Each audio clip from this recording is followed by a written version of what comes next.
Democratic Socialism in America, Eugene Debs, Norman Thomas, and Michael Harrington, and has also written several books on election integrity. His presentation now is entitled Debsian Politics Today, Strategies and Tactics. All right.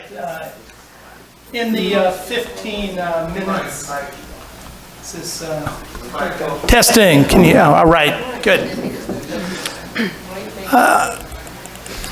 First of all, and part of this was done this morning, is to sort of assess what Debsian politics is, right? We'll start with that perspective. Number one, I would argue it's fundamentally electoral moral crusades. But through that process, Debs was able to have tremendous impacts under our federal system on the creation of state parties, and of course in locals in certain cities that remain for decades afterwards strongholds of socialism. So that's the Debsian tactic. He describes it as a united front from below in which labor would have to be an essential component. So he called it a united front from below. Now, in American politics, and most of you know this, and here I borrow from Robert Dahl, remember the great pluralist, the man in the 1950s, the political scientist who said we have interest group democracy, who by the end of his life thought we should just randomly pick in a lottery 435 people because they would do a better job than the congressman. But if we look at it, there's four general strategies that we start with. Number one, we can organize a third party, right? We can organize an independent third party. Two, we can take existing movements of similar interest and attempt to put together a third party coalition with the understanding that it's as Debs said, a united front, that we know we're different movements, we know we have different ideological perspectives. Or we could go, the first option again, a third party with its own party line, its own ideology, so to speak. Three, you could attempt to function as a nonpartisan pressure group entering into both parties or in nonpartisan elections we have in Ohio locally where there's no name on the ballot. The Greens in the state of Ohio have a policy. You can't be a Green. You actually have to leave the party if you vote for another partisan party. But if you support a coalition in a nonpartisan local election without a party label, you're allowed to do it. And I know this because I actually, as the founder of the party, had to leave because I voted for Dennis Kucinich for one reason.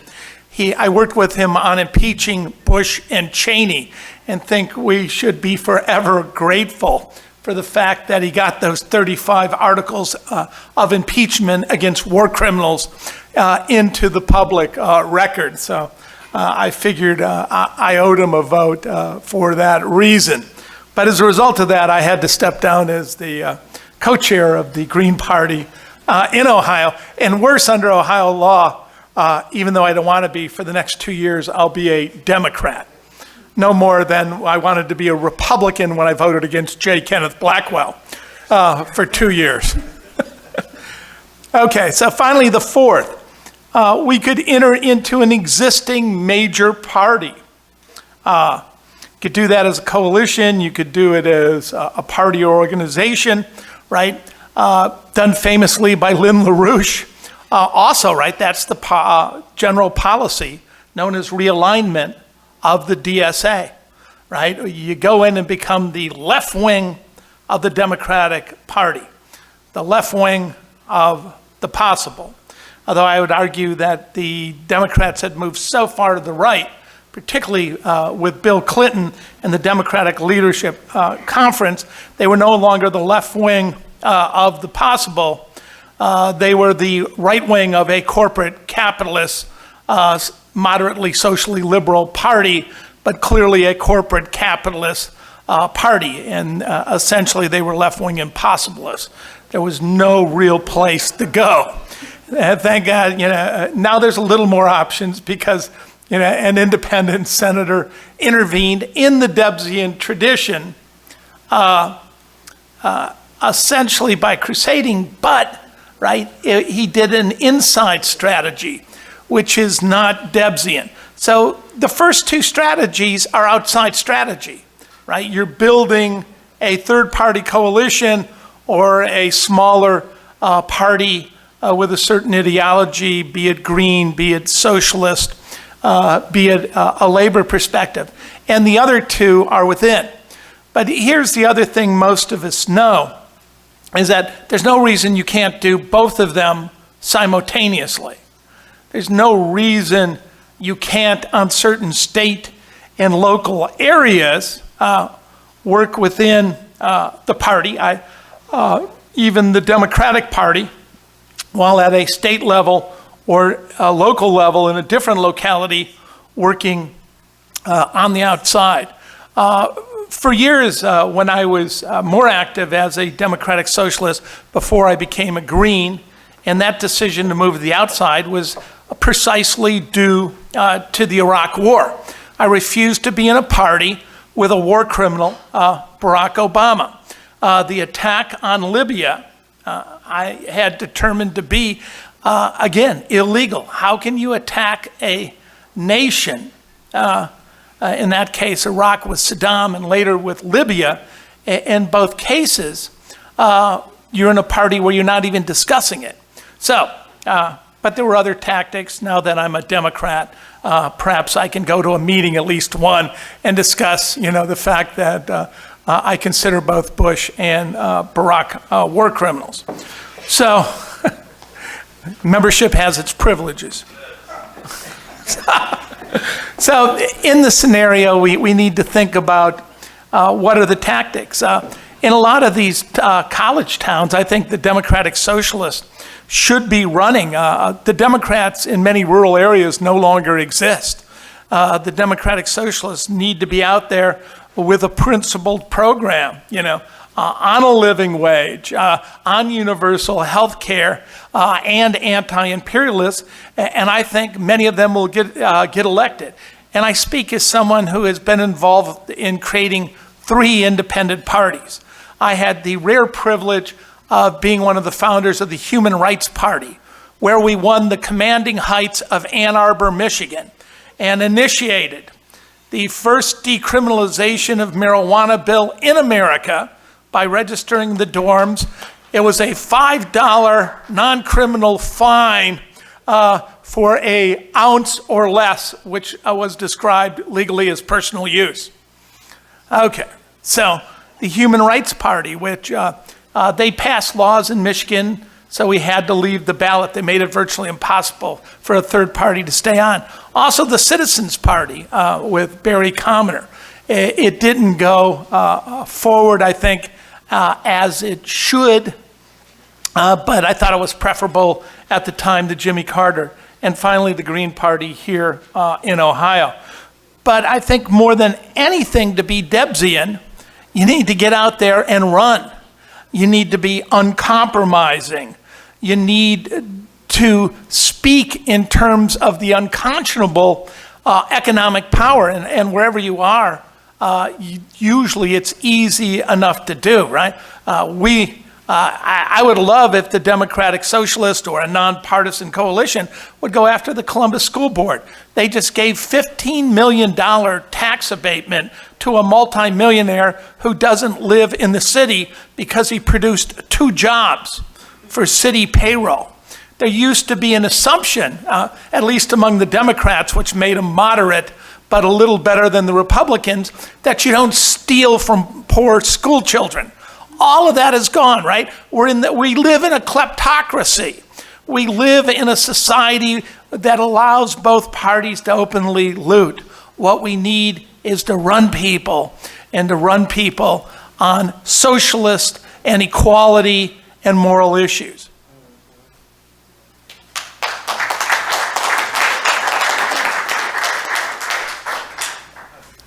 Thank you, Bob. Next, we will hear from Margaret Kimberley, editor and senior columnist at Black Agenda Report. Margaret also spoke with us this morning on ending the corporate military surveillance state. She's a New York-based writer from Canton, Ohio, an activist for peace and justice, and is currently writing a book on racism and the American presidency. Her presentation for this forum is entitled Revolutionary Politics in the 21st Century. Thank you. Go up here.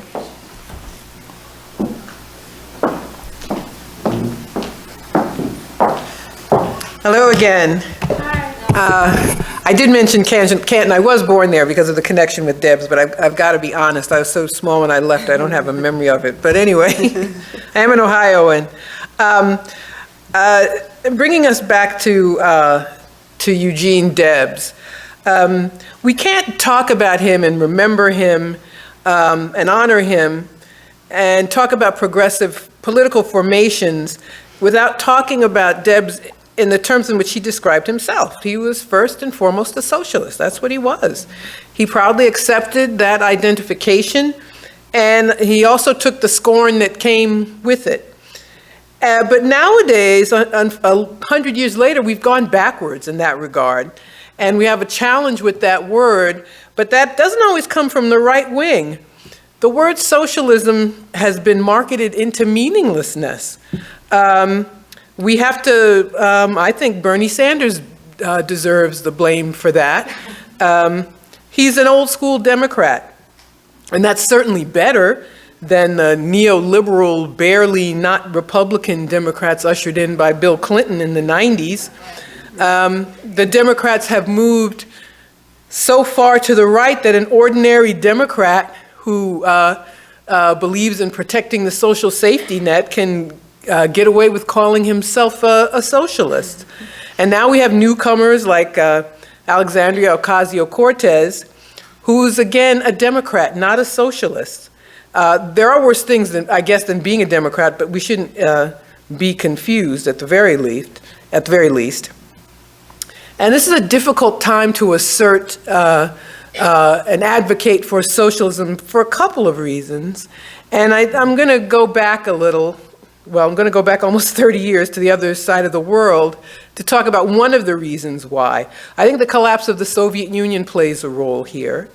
The collapse of the Soviet Union was a calamity for the people of that country. They were thrown into poverty by their own oligarchical class, which was supported by the United States. Nobody had a problem with oligarchs in Russia at that time. And there can be many, we could be here for several days talking about the Soviet Union. But one thing is clear, its existence provided a counterpoint for the capitalist world. There was an example, a kind of competition, if you will. Capitalist nations had to prove themselves better than a socialist nation and show that they were willing to do at least as much for their people. But no sooner had that happened, and that's a complicated subject in and of itself, then we were told constantly, like a mantra, socialism doesn't work. And the reason when socialism fails is because it's undermined by capitalist countries. What are we told about Cuba and now Venezuela? They're going hungry in Venezuela. And that's proof that socialism doesn't work. I've never heard the word Venezuela used so much in all my life. But rarely does anybody mention the U.S. role in the serious problems that country faces right now. So I'm digressing a little bit, but I want to make a couple of points. The United States has destroyed Venezuela's economy, and they did so with sanctions. Sanctions are warfare by other means. No bullets, no bombs, but destruction nonetheless. U.S. sanctions against Venezuela, against any country, by the way, that the U.S. sanctions, don't just keep American businesses and individuals and financial institutions from doing business with the targeted country, but any country who crosses that line is sanctioned too. So if, say, Norway, I'm just going to pull a name out of a hat, if Norway said, we don't want to pay attention to U.S. sanctions, we'll do business with Venezuela, then Norway would also face U.S. sanctions. So U.S. sanctions are in effect international sanctions. So Venezuela can't get loans, negotiate its debt, it can't even sell the oil it produces. So I think it's important to say that because we're, it's like a trance at this point. If any of us wanted to send money to Venezuela, we can't. So the next time someone says that's proof that socialism doesn't work, just remember that. And speaking of Alexandria Ocasio-Cortez, of whom I'm not a fan, I was willing to give her the benefit of the doubt at first. A couple of months ago, Jake Tapper at CNN, who's a horrible person, a mouthpiece for corporate media, and he said in a tweet, Republicans are calling her, quote, a mini Maduro, unquote, referring to Venezuela's president.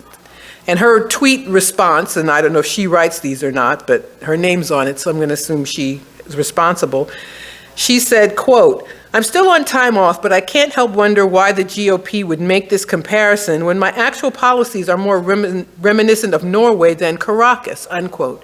So she throws Venezuela under the bus, doesn't question the sanctions regime at all, goes all in with the demonizing of this country whose crime is to be democratic, for its people to choose leadership that the US government doesn't like.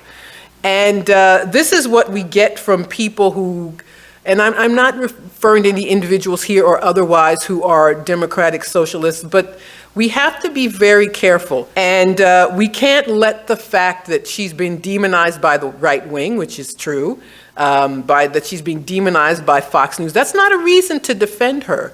Everything she has said shows she's just an ordinary Democrat. She's just been marketed very well.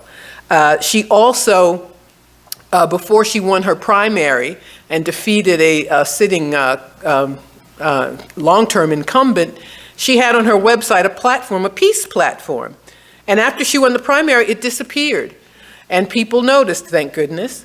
And at first she said, well, our website is run by volunteers and I'm not sure what happened and blah, blah, blah, blah, blah. And it took 3 or 4 days before the peace economy platform reappeared. I believe if nobody called her out, it would have been gone forever, frankly.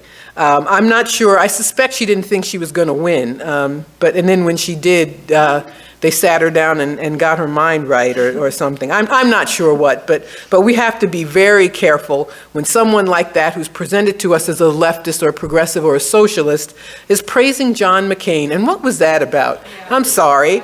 John McCain never saw a war he didn't like. He loved to kill people. He's famous because he killed people. He was dropping bombs on people in Vietnam. That's why we ever heard of his name in the first place.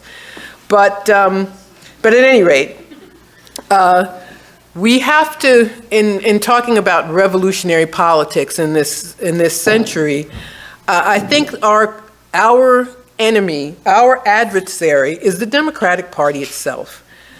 The Democrats have become the de facto party for progressives based on what FDR did, based on what LBJ did, all of which they did because of mass movements.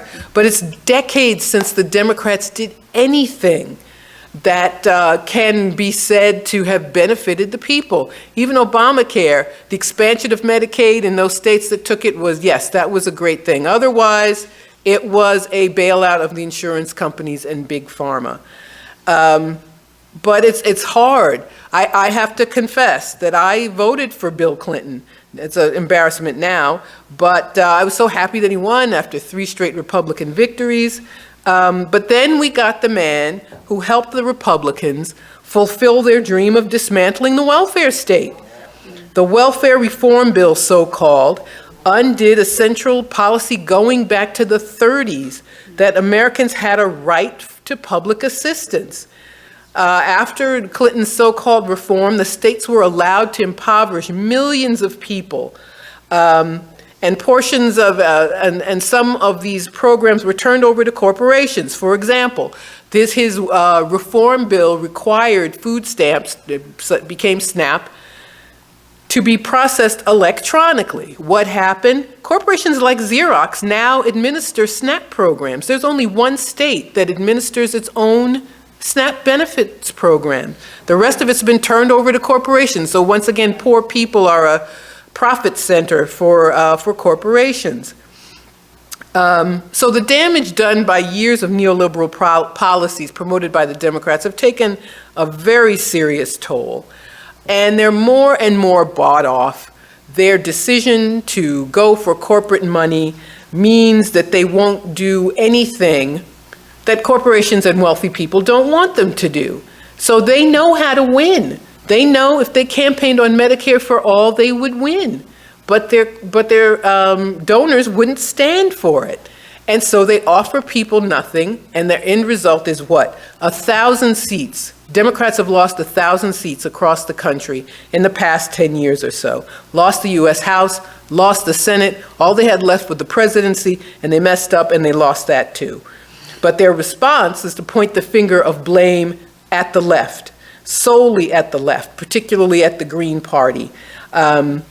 Everybody was counting the margin of votes, so Hillary lost Michigan by 10,000 votes, but Jill Stein got 15,000 votes, so that proves if it weren't for Jill Stein, Hillary would have won, which I don't believe anybody can prove that people who voted Green would have voted for Hillary Clinton had there not been a Green candidate on the ballot. But let's talk about that. The Democratic Party actively opposes what the Green Party stands for. I don't know why in this country called a democracy, people who call themselves green are supposed to vote for a party that is antithetical to everything they believe in. And if the Democrats were really serious, they'd propose a coalition.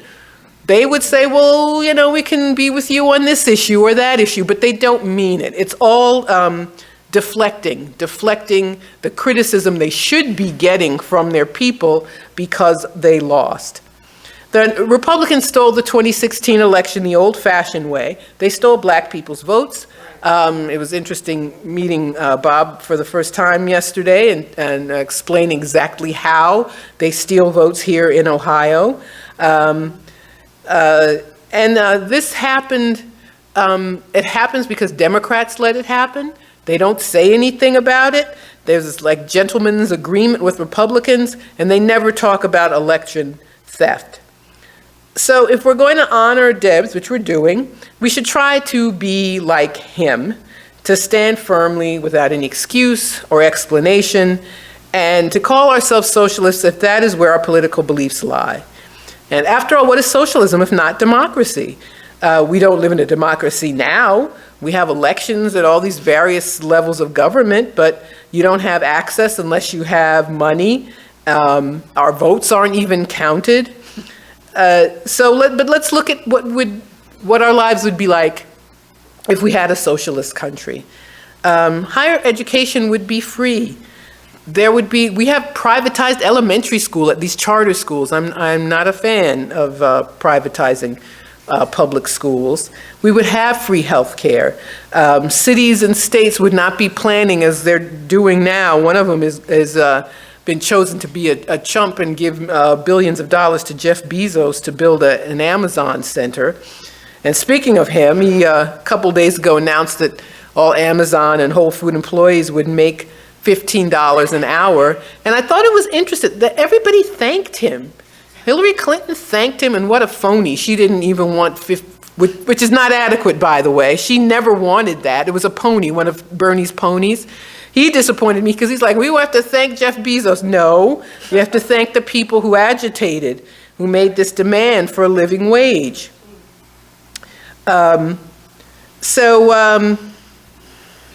I'll bring it home. I've been to the Soviet Union and Venezuela, and now I'm going to get back to the topic at hand of this two-party system. I believe we should not worry about being spoilers and or being scapegoated by the Democrats. I make two arguments. One, if we're going to run candidates and vote for Greens or other parties, we can't worry about being blamed by the Democrats. You either want it or you don't. This should not be an exercise. This should be real. I believe, instead of talking about a third party, in this country, the system's very hostile to third parties. I believe we should be the second party. We need to get rid of the Democrats. And I think there should be an active effort. They've already pretty much taken themselves out of any powerful positions. They're in a position of irrelevancy anyway, and I think we need to remind people of that. And we should aspire to have a real people's party, a party for peace, a party of economic justice, a party of that protects the environment. And so we can't allow them to blame us. And we can't allow Trump, you know, they always want to throw Trump in your face. It's, you know, I think Democrats love Trump as much as they talk about him. It's your fault there's Trump, and, you know, if you weren't such a purist, we wouldn't have Trump. They need to be gone, and we need to help them get there. It's interesting what's been happening the last week or so with the Brett Kavanaugh's nomination to the Supreme Court. And in my last Black Agenda Report column, I said this is pretty much a farce. The Republicans control the Senate, have the presidency, and so we'll get Kavanaugh or anybody else they want because the Democrats are now irrelevant. And I've seen people, and with the right motives, protesting, getting arrested in the Senate, being thrown out. They should be marching on Hillary Clinton's house, I'm sorry, or John Podesta's house, rather than this. This is a time to oppose, because the Democrats aren't really in opposition. Tom Perez said they weren't going to hold it against any Democrat who voted for him, so what's the big deal then? If it's not that big an issue for the Democrats. It's just one more example of their phoniness, of their phony efforts to stay in power by pretending to fight when they really don't. And I also don't think it's going to be successful. I don't know enough about it to say for sure, but I won't be surprised if the Republicans win the midterm elections. And I hope that should that happen, it will result in a real conversation and taking seriously the idea of replacing the Democrats with a real People's Party once and for all. Thank you very much.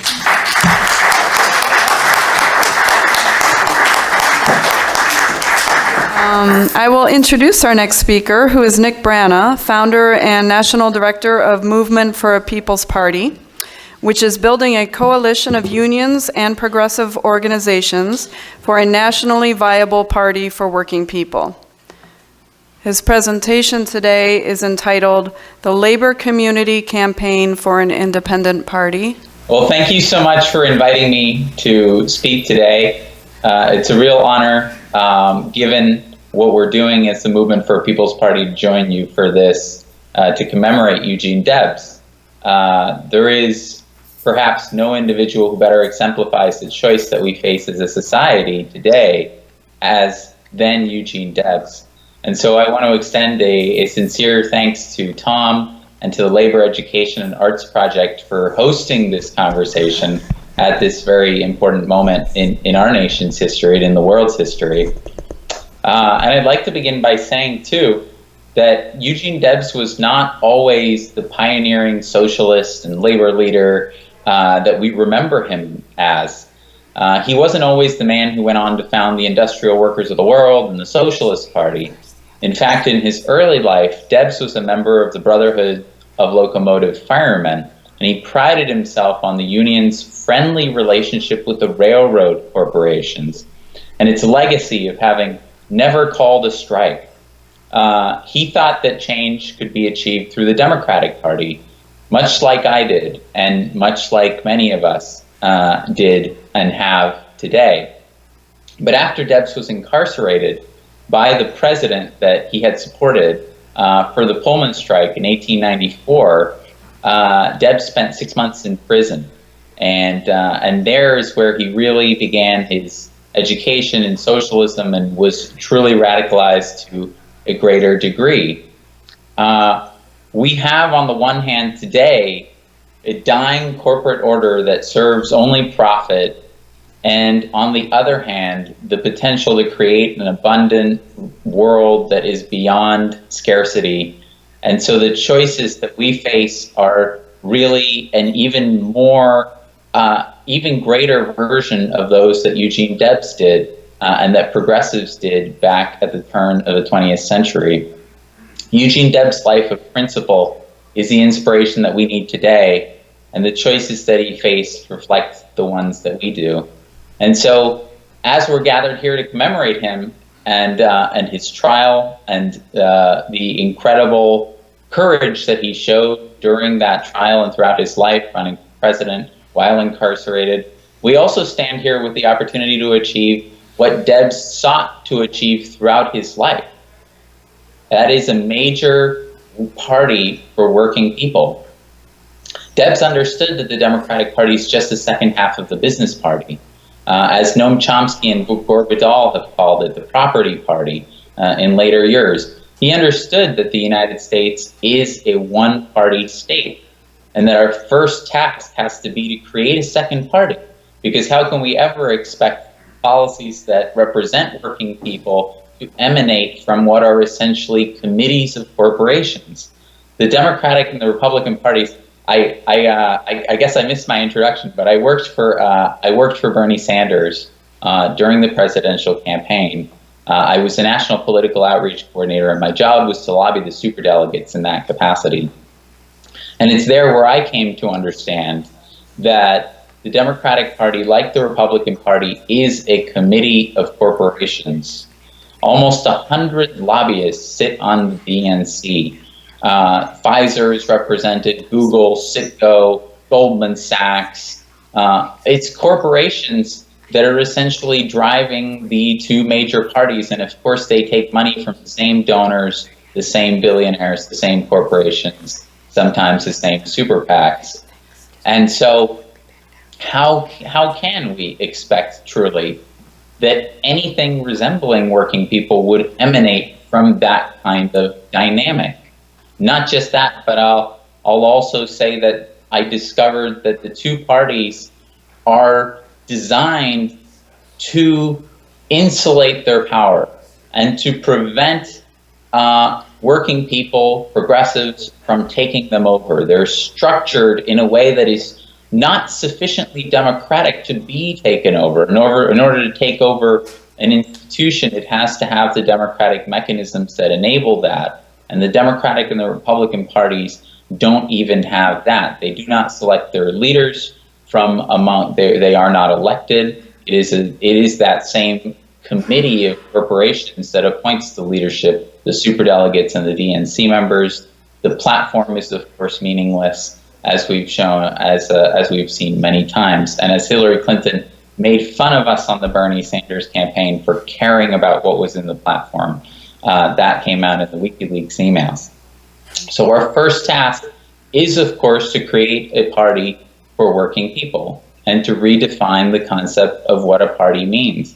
And if Debs was here today, I think that's exactly what he would be doing. I think he would see that in some ways the situation that we have today is different from that progressives faced at the turn of the 20th century, 100 years ago, that Debs faced. In some ways, the stakes are even higher. We have today an inequality that goes beyond that of the Gilded Age. We also have existentially threatening weapons, which did not exist in Debs' lifetime. Nuclear weapons were just the first. Once they were created, they proliferated and they became stronger. But there are new existentially threatening weapons in development now, whether it's nanotechnology, biotechnology, the ability to redirect asteroids. These are legitimate concerns. And as we develop them, autonomous weapons systems, as we develop them, they will threaten the survival of the species as a whole, as they are right now, as nuclear weapons do. And each new existentially threatening weapon will compound the risk that we face for our very survival. 1,000 years ago, any king or pope could not end the world however hard he might want to. Nowadays, there are many individuals with the power to literally end the world. So the stakes are even higher.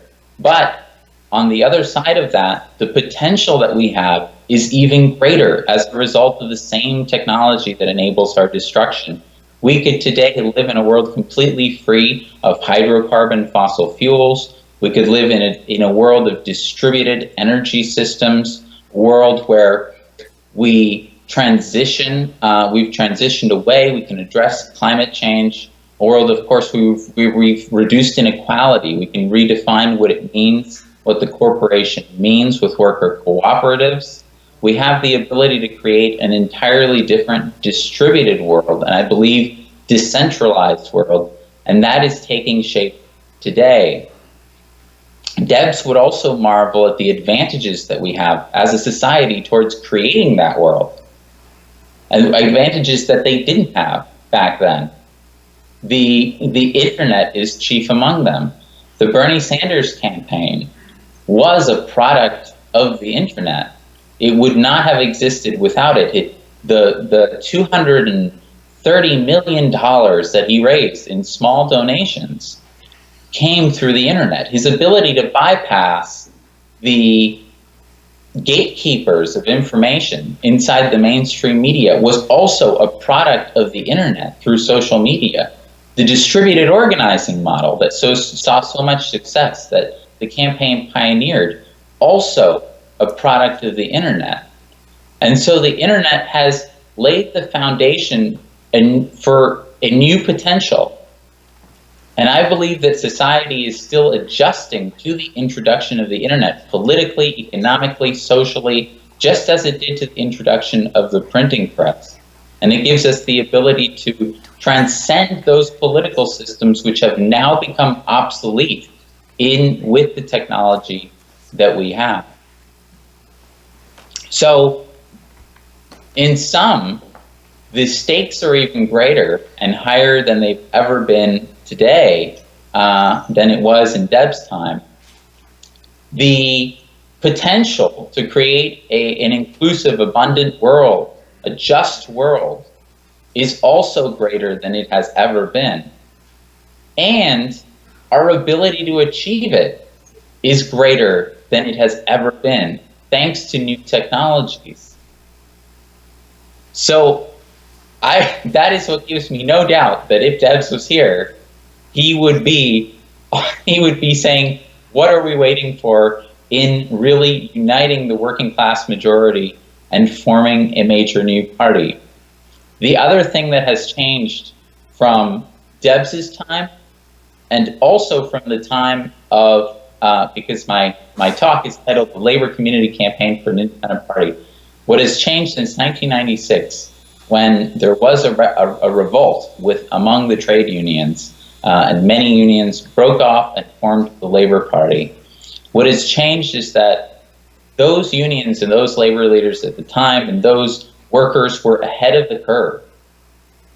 In many ways, that was the twist of the Neo-Liberal Party. That was the birth of the New Democrats, the Bill Clinton administration. They realized, as they saw NAFTA, the unions and the workers, that they saw through the sham of the two-party system, much as Debs did then. But they were ahead of their time in terms of public opinion. Today, the public has very much caught up to that. We are in the midst of this great transition now to independent politics. This is another thing that would give Debs great fire and inspiration, and that is the fact that in the past 15 years, tens of millions of people have left the Democratic and the Republican parties. And they have become independent. There are now almost as many independents as there are Democrats and Republicans combined. Independents represent about 45% of the country, Republicans and Democrats about 27% each. And that trend has continued straight through the 2016 election to the present, where people continue to leave those two parties.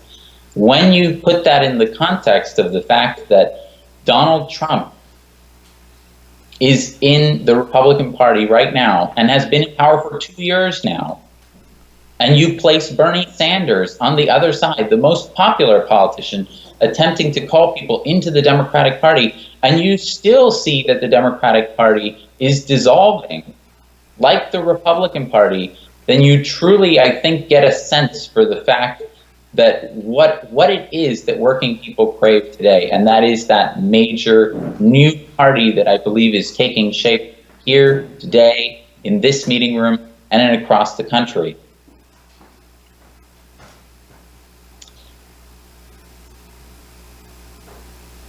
That is why back in after the 2016 election, having seen the results of the 2016 election, there was very much a break inside the progressive movement. The progressive movement split into two camps, one of which believed that the Democratic Party could be reformed, as Bernie Sanders was saying, and another that believed that it could not be, that we needed an independent alternative. And in fact, that second perspective represents the great majority of Americans today, because also in the past 15 years, the number of people who are calling for a major new party has gone from 41% to 61%.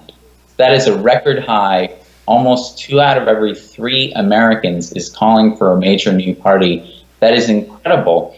And I'll also note that that's despite the fact that when Gallup and other polling organizations inquire about this, they write the questions in a way so as to try to suppress the number of people who say yes. And still you have almost 2/3 of Americans who are saying, yes, we need a major new party instead of the Democrats and Republicans. So we launched in 2017 as the Movement for a People's Party in order to try to build a coalition for an independent party.